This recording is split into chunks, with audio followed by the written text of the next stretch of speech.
แถมอันนี้พร้อมนะตัวนี่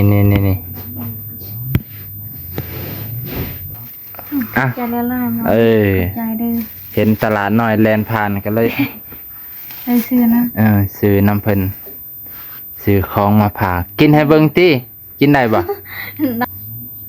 อย่าง กินให้ FC เบิ่งนะจะหน่อยนมมันแห้งนะนมทางในมันสิเย็นแล้วมันสิกินบ่แซ่บตอนนี้มันยังอ่อนอยู่เป็นข้าวจีฝรั่งไปนะ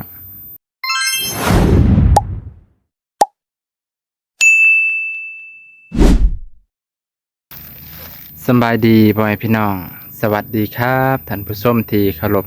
และสบายดีเด้อพ่อแม่พี่น้องที่อยู่ต่างประเทศมานี่บ่าวนง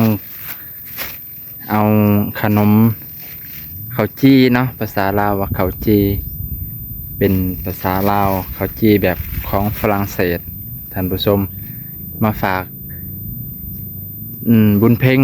เนาะมาฝากบุญเพ่งมาฝากนางลอยพ่อแม่พี่น้องเพราะว่าบ่าวนงกับมีแต่ถ่ายคลิปเพิ่นบ่ค่อยได้เอายังมาตอนเพิ่นนะพ่อแม่พี่น้องหลายคนก็ว่ามาซื้ออันนั้นอันนี้ให้เพิ่นแน่เนาะมีแต่ไปถ่ายหลาย โดยประมาณนี้แหละพ่อแม่พี่น้องบ่าวนงก็เก็บเงินได้แน่แล้วก็เงินบ่าวแสนเพิ่นให้ค่าน้ำมันน้ำมันก็เลยมาซื้ออันนี้นำพ่อแม่พี่น้องซื้อขนมมาฝากบุญเพ่งน้องบุญเพ่งร้านบุญเพ่งเนาะเพราะว่าถ้าอายเพิ่นบ่ซอยค่าน้ำมันบ่าวนงก็บ่ฮู้ว่าสิได้ซื้อหรือบ่ไปพี่น้องก็ของฝากเล็กๆน้อยๆแต่ว่าก็ให้ด้วยจิตด้วยใจให้พี่น้องถึงสิบ่หลายแต่ก็ให้ด้วยจิตด้วยใจเนาะไปพี่น้องไปเบิ่งนํกันบ่ว่าเพิ่นอยู่เฮือนบ่เงียบเงียบไปเลยพี่น้องไป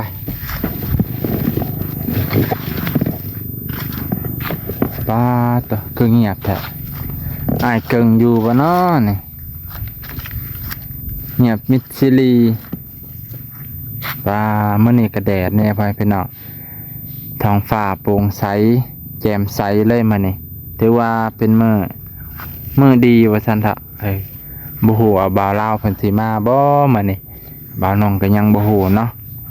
เพราะว่าบ่าวลาวเพิ่นก็บ่เห็นมาหลายมื้อแล้วพี่น้องถือว่าหลายมื้อเติบแล้วบ่าวลาวบ่เห็นมานางลอยก็ถามหาอยู่เด้อพี่น้องบ่ว่าไอ้เกิงอยู่เฮือนบ่นอคือบ่เห็นเกิบเห็นรองเท้า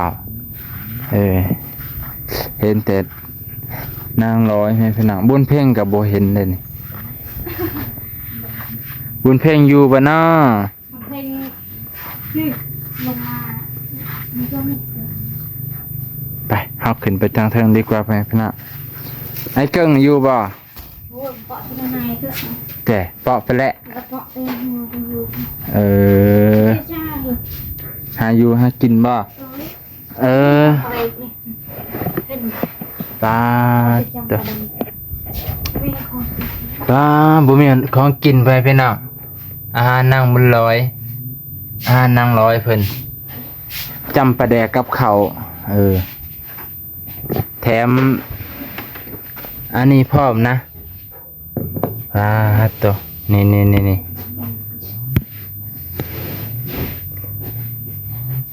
มะขามกับปลาแดกเนาะ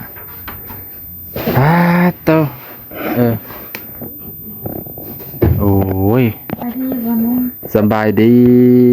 อยู่ผู้เดียวบ่มันนี่อยู่ผู้เดียวลูก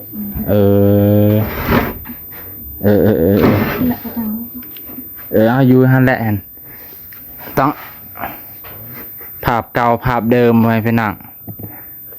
เมื่อก่อนนี่นางร้อยเพิ่นกะนางมองนี่และมื้อนี้กะนางมองเก่าเนาะค่อยเห็นมื้อเช้านี่เจ้าคือไปพุ่นไปบ้านใหญ่เห็นคนไปหาพ่อบ้านเฮ็ดหยังพ่อบ้านเพิ่นสิเอาค่าประกันภัยหยังบ่เอาเงินไปเพิ่นตั้งแต่ไปบ่ทันครับเพิ่นไปก่อนบุญเพ็งบ่อยู่แม่กินผู้เดียวนี่แหละพี่น้องใจละลายใจดื้อ ห็นตลาดน้อยแลนผ่านก็เลย ไปซื้อนะ ซื้อน้ำเพิ่นซื้อของมาผ่ากกินให้เบิ่งติกินได้บ่ ได้ บ่ มันเป็นกิน เจ้าก็กินน้ำกินให้เบิ่งรอด ไงเว้ยมี่ เพราะว่าบ่ได้เอาหยังมาผ่ากเพิ่นโดนแล้วพี่น้องบ้านเราบ่ได้มา บ่ฮู้เด้อบ่ลาว ใส่หมอนะบ่ มิดใส่มอย มันไปใส่ที่ จังว่าทั้งเอื้อยไล่บ่าวลาวบ่เห็นลายมือ อะไรอายพอนึกว่าโทรหาบ่ลาวดูมันไปใส่ อืม เพื่อนมันยังบ่เลยเลวนะ เพิ่นค่าเวียกนี่แหละเพิ่นค่าเวียกอยู่ช่วงนี้ได้เอิ้นบุญเพ่งมากินนั่นแน่บุญเพ่งขนมเด้ออะไรเด้อทุกอย่าง กินให้ FC เบิ่งนะจะหน่อยนมมันแห้งนะนมทางในมันสิเย็นแล้วมันสิกินบ่แซ่บตอนนี้มันยังอ่อนอยู่เป็นข้าวจีฝรั่งไปนะ เดี๋ยววันไหนเดินมาเดินระบาดไอ้จะกินนะอีก เป็นของฝรั่งเศสขันสมัยตะกี้หรอกว่าเดี๋ยวนี้ก็เป็นของลาวเขาก็ใส่นมบ่หลายดอกนะก่อนบ่แพงดอกประมาณจักบาทเนาะ15 บาทนี่แหละ คือจีได้15 บาท แมน5,000เด้ สีก่อนก็20,000คิดว่าแพงในตะกี้ คือชื่อเป็นสาวแต่แค่ไม่หนักไปซื้อ แต่ก่อนมันแพง ก่อนละพัน แซ่บบ่ เจ็บ กินแทนเขาได้บ่เนี่ย เขากินไม่ได้เขาจำไป โอ้ เขาอิ่มแล้วก็มากิน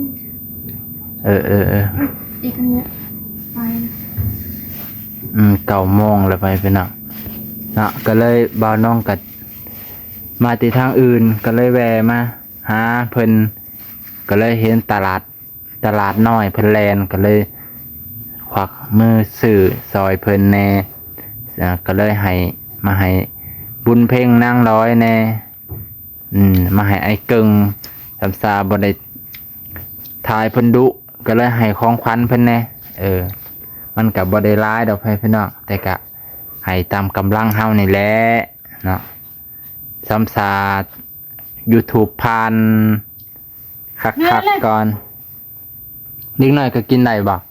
ไม่ชักเลยคอดูพูน จักเลยระวังเจ็บท้องได้เพราะว่ามันอยากกินนะ เพราะว่า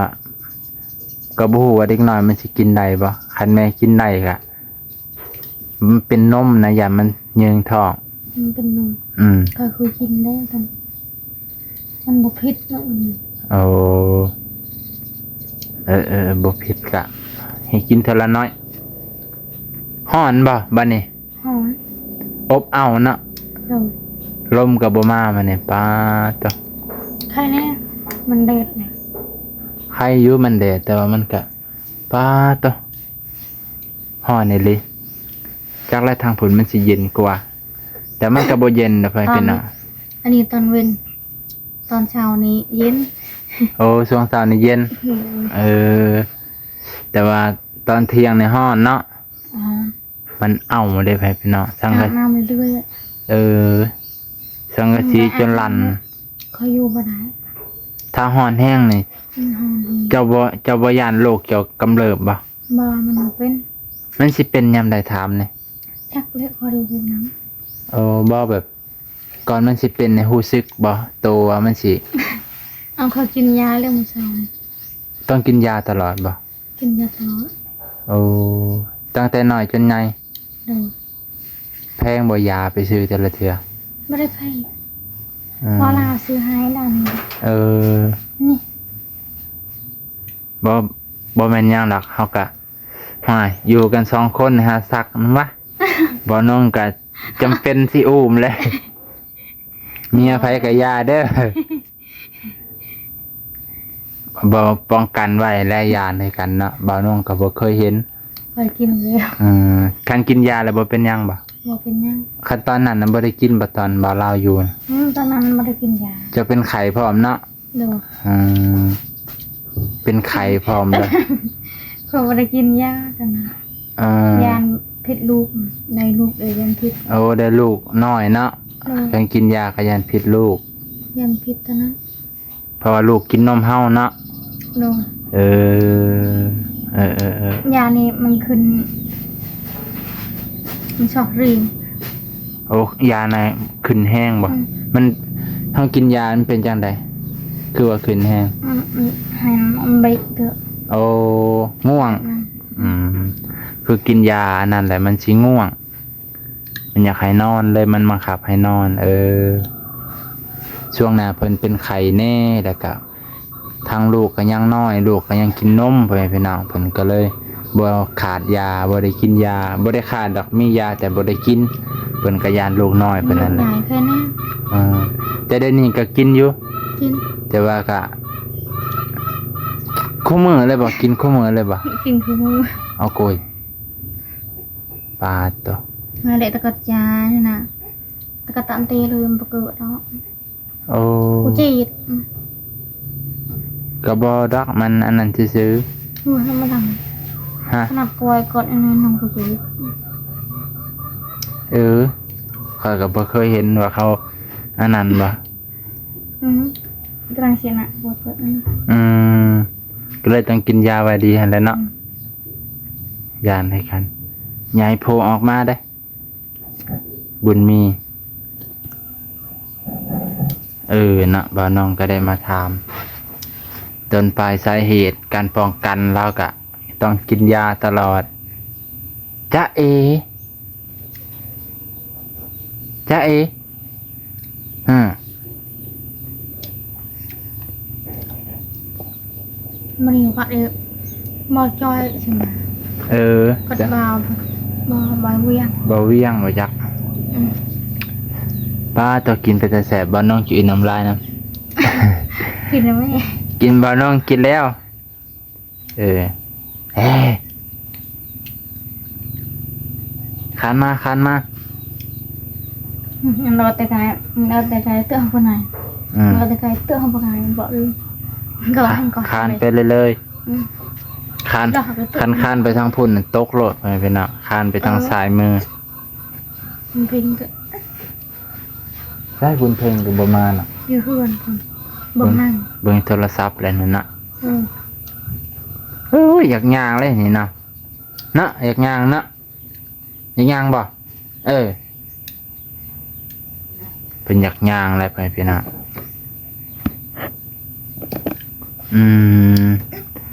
บ่าวน้องกะ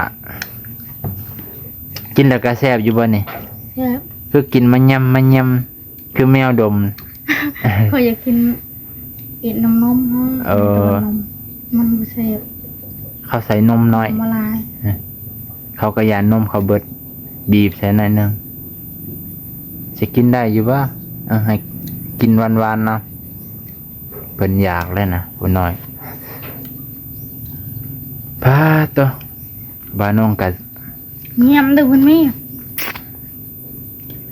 มื้อนี้ก็สิจบเพียงเท่านี้แหละบ้านน้องก็สิอำลาพาจากพาพี่น้องมาเบิ่งบรรยากาศสองแม่ลูกเพิ่น